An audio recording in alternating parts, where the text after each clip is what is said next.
Светски државници со последни поздрави и зборови на сочувство за починатиот поглавар на Римокатоличката црква, папата Франциск. Во време на војна и бруталност, тој имаше смисла за другиот, за најкревкото.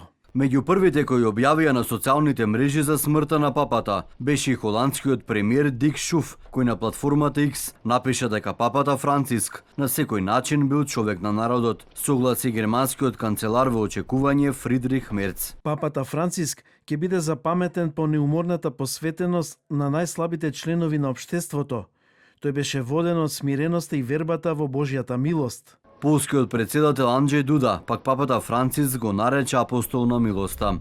Тој беше голем апостол на милоста, во него го видовме одговорот на предизвиците на современиот свет. Италијанската премиерка Џорџа Мелони изјави дека веста за смртта на папата Франциск е причина за голема тага поради заменувањето на голем човек и голем пастир. Рускиот председател Владимир Путин се потсети на папата Франциск како бранител на највисоките вредности на хуманизмот и правдата. Американскиот подпредседател Џеј Ди Венс објави дека неговото срце е со милионите христијани ширум светот. Зборови со сочувство испрати председателот на Македонското собрание Африм Гаши. Тој истакна дека смртта на папата е длабока загуба за целото човештво.